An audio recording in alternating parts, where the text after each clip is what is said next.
Hello കൂട്ടുകാരെ, നമ്മുടെ വീട്ടിലുള്ള പഴയ തുണികളൊക്കെ നമ്മൾ എങ്ങനെ ഡിസ്പോസ് ചെയ്യും, എങ്ങനെ കളയുമെന്ന് വിചാരിച്ച് വിഷമിച്ചിരിക്കുക അല്ലേ. നമുക്ക് ഇത്തരം വെട്ടി കഷ്ണങ്ങൾ തയ്യൽ മെഷീനൊക്കെ ആണെങ്കിൽ തയ്ച്ചിട്ട് ബാലൻസ് വരുന്ന തുണികൾ, അല്ലെങ്കിൽ നമ്മുടെ പഴയ ബെഡ്ഷീറ്റ്, പില്ലോ കവർ, ഇതൊക്കെ വെച്ചിട്ട് നമുക്ക് ഇങ്ങനെ ചെറിയ ചെറിയ ഫ്ലോർ മാറ്റുകൾ നമ്മുടെ ബെഡ്റൂമിലൊക്കെ ഇടാൻ പറ്റിയിട്ടുള്ള അത് ഇപ്പോൾ നമ്മുടെ കട്ടിലിനോട് ചേർന്ന് ബെഡിനോട് ചേർന്ന് നമുക്ക് അത്യാവശ്യം ചെറിയൊരു മാറ്റായിട്ട് നമുക്ക് തയ്യാറാക്കി എടുക്കാം. അത്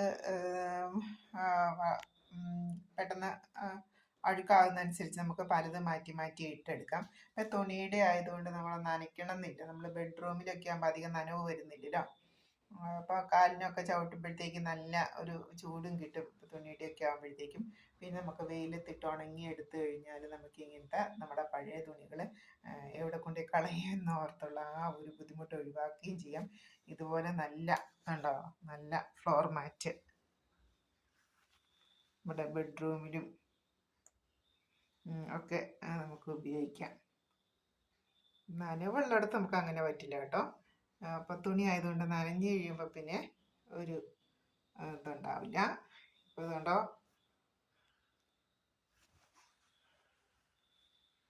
ഇതുപോലെയുള്ള സൂപ്പർ മാറ്റുകളായിട്ട് നമുക്ക് തയ്യാറാക്കാവുന്നതാണ്.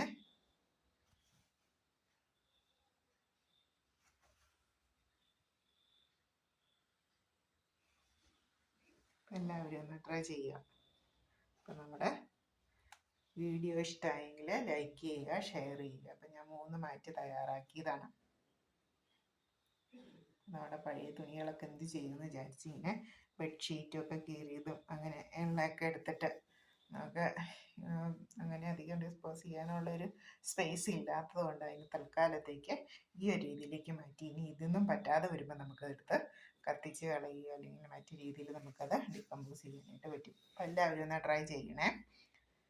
അപ്പം അതിൻ്റെ 4 സൈഡും അടിച്ചെടുത്തു. എന്നിട്ട് ഒരു ലെയർ ചെറിയ ചെറിയ പീസുകൾ അതിൻ്റെ ഉള്ളിൽ ഇട്ട് കൊടുത്തു. അപ്പം സാധാരണ നമ്മൾ പില്ലോ കവർ അടിക്കുന്ന പോലെ തന്നെ. ഇനി അതിനെ പല രീതിയിൽ മോഡിഫിക്കേഷൻ വരുത്തിയെടുക്കുക. അതിപ്പം ഞാനൊരു ഫ്ലാറ്റ് തുണി എടുത്തിട്ട് അതിൽ ഇങ്ങനത്തെ പീസുകൾ വെച്ച് വെച്ച് അടിച്ചെടുക്കുക ചെയ്തത്. അപ്പം നമ്മുടെ ഐഡിയ പോലെ നമുക്ക് എങ്ങനെ വേണമെങ്കിലും അത് ചെയ്യാം. Okay, bye bye.